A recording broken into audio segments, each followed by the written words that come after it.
پھر ملاحدہ مرزائیہ قادیانیہ نکلے تو انہوں نے بھی انہی کے باب اور دہلیز اور مدخل سے داخل ہونا اختیار کیا اور جماعت کثیرہ کو ان میں سے مرتد اور منافق بنا دیا۔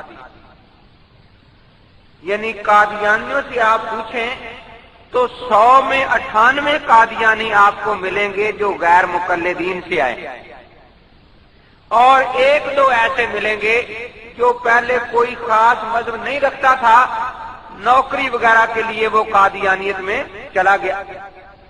گاؤں کے گاؤں ایسے ہیں۔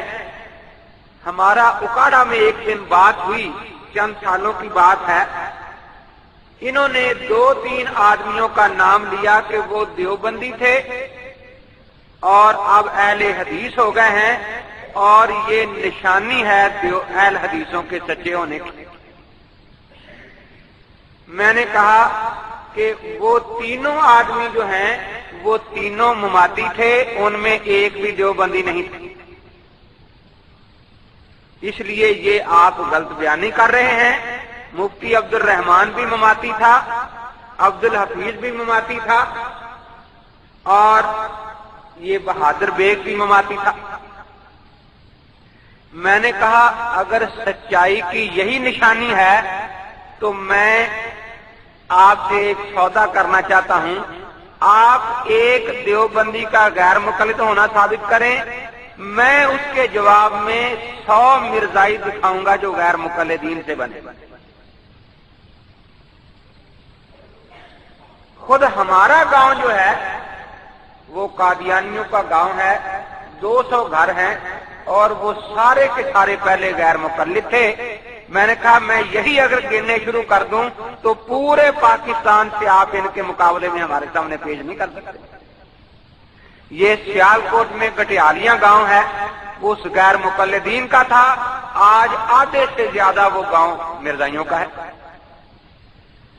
تو قادیانی تو اگر یہ بات ہے، نشانی ہے، ہم کہتے ہیں کہ اسلام کی صداقت کے میں دلائل میں بہت بڑی دلیل ہے صدیق اکبر رضی اللہ تعالیٰ عنہ کا اسلام قبول کر لینا۔